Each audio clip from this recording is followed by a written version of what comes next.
Et c'est donc l'heure de notre rendez-vous en direct de la Croisette Louise Dupont pour le festival. Bonjour Louise, et on commence avec Paul Mescal qui montait les marches hier soir. Eh oui, tout à fait, Julien. Bonjour. Et le moins qu'on puisse dire, c'est que Paul Mescal a fait sensation sur le tapis rouge. Alors, on avait découvert l'acteur dans la série Normal People et depuis son rôle dans Gladiator 2, l'acteur irlandais de 29 ans est devenu l'icône de toute une génération. On le retrouve dans un rôle, il faut le dire, bien moins musclé pour History of Sound d'Oliver Hermanus. L'histoire de deux jeunes étudiants en musicologie, alors que la Première Guerre mondiale vient de prendre fin en Europe. Ils décident d'arpenter ensemble le nord des États-Unis en quête des sons traditionnels de cette région berceau de la musique folk. Pour donner la réplique à Paul Mescal, on retrouve Josh O'Connor, acteur britannique. Alors lui, on l'avait vu en Prince Charles dans la série The Crown. Tous les deux incarnent avec beaucoup de délicatesse ce couple homosexuel empêché de vivre pleinement son amour. On va tout de suite écouter Paul Mescal lors de la conférence de presse du film. On n'essaie pas de dicter aux acteurs la tonalité du film. Et c'est vrai que Oliver nous a laissé toute latitude, amplitude au niveau des émotions et je me suis senti heureux. J'étais content finalement de connaître Josh, qui était déjà un ami, pour réaliser ensemble ce film. Voilà pour History of Sound d'hier soir. Louise, autre film en compétition, Woman and Child de Saed Roustahi. Tout à fait, Julien. C'est le deuxième film iranien en lice pour la Palme d'Or cette année, après un simple accident de Jafar Panahi. Alors, Saïd Roustahi est un jeune cinéaste de seulement 35 ans, mais c'est déjà son 4e long métrage. Il vit et travaille en Iran et donc il prend des risques importants en présentant son film ici. Il avait d'ailleurs été condamné à 6 mois de prison pour la projection de son précédent long métrage, Leila et ses frères, ici même à Cannes, en 2022.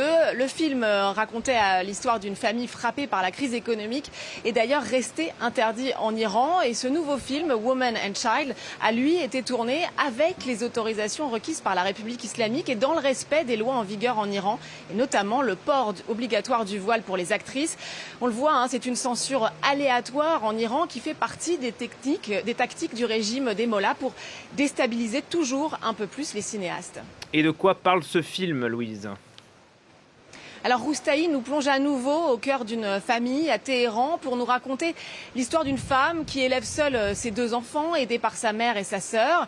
Alors qu'il est gardé par son grand-père, son fils aîné meurt dans un accident. Elle va alors tout mettre en place pour obtenir réparation malgré l'hostilité des hommes qui l'entourent. Un film intense, le portrait d'une femme seule face à un régime patriarcal implacable. دوشنبه تا چهارشنبه ولی من هنوزم میگم غلطه بعد از عروسی همه چی شکلش عوض میشه ها همه چی یعنی چی؟ یعنی دوست داشتن علاقه داری عکس میگیری؟ گرفتم ببینم مسخره بیا تو نگران چی؟ من قسم میخورم من نگاه کن الان چقدر دوستت دارم اینا بعد عروسی بیاد اینجا بعد بچگی اصلا میاد اینجا نگاه کن ارتفاع رو قربون اعتماد به نفست من دارم خودمو میگم بیشو آها پس یعنی تو بعد از ازدواج علاقت از دست میدی اگر ناراحت نمیشی من تجربهشو داشتم من دارم بهت میگم اینجوری بهتره À noter également le film Résurrection du chinois Bijan, un drame policier qui se déroule dans un futur apocalyptique. Attention, duré 2h40 pour ce 20e film présenté en compétition. Autant dire qu'il va falloir que les festivaliers s'accrochent un peu. Oh, vous avez fait pire, Louise. Vous vouliez nous parler pour terminer de Philippe Catherine qui avait marqué les Jeux Olympiques ici à Paris. Il est à Cannes, le chanteur. Tout à fait, pour l'Aventura, présentée en ouverture de la sélection Acide ici à Cannes, une sélection parallèle. La chronique douce amère d'une famille en vacances, signée Sophie Le Tourneur. La réalisatrice a choisi donc le chanteur Philippe Catherine pour incarner le père d'une tribu recomposée. Pour lui donner la réplique, une jeune actrice, Bérénice Vernet, qui à 12 ans à peine vient de décrocher son premier rôle au cinéma. Renaud Lefort et Marion Chaval les ont rencontrés pour nous.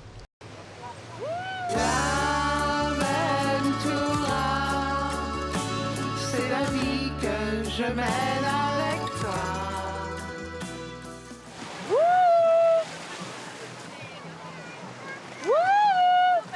On est fiers.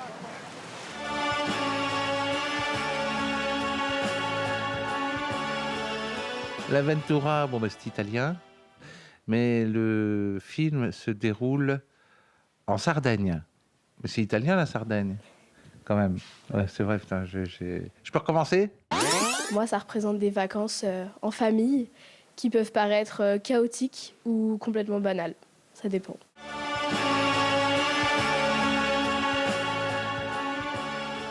Je suis trop mal placé pour le savoir. Mais oui, alors il y a plein de situations, bien sûr, où je me suis dit, tiens, je reconnais ça. Qui est le plus intelligent? Ouais, c'est moi. Pourquoi?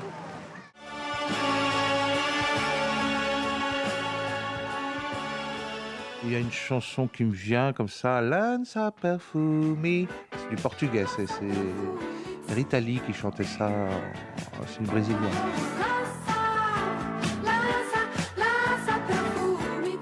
Dans le film, je chante Angèle, mais ouais, souvent Angèle. J'aime bien avec ma petite sœur. Tout, il faudrait tout oublier. Alors que c'est le contraire du film, hein. On ne veut pas nous oublier.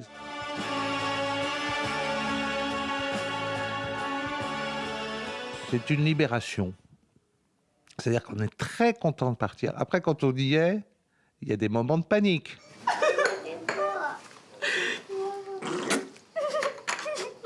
On n'a qu'à partir. Hein. De toute façon, les limites, cette île, il n'y a rien à voir.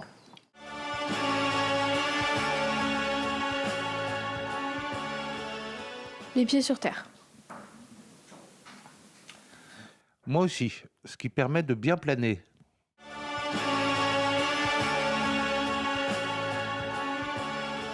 Cauchemardement drôle. C'est un cauchemar en famille, mais on rigole quand même beaucoup. L'aventure. L'aventure, c'est pas obligé d'aller au pôle Nord hein, pour vivre l'aventure. C'est super ici. Et puisqu'on parle de cinéma français, ce soir, Cédric Clapiche, incontournable, réalisateur de l'Auberge espagnole, monte les marches avec toute sa troupe de comédiens pour La Venue de l'avenir. C'est son 15e long métrage, mais seulement sa première sélection officielle ici à Cannes, Julien. Merci beaucoup Louise et ne vous envolez pas, ça souffle fort à Cannes visiblement. À très vite pour un nouveau point sur l'actualité cannoise.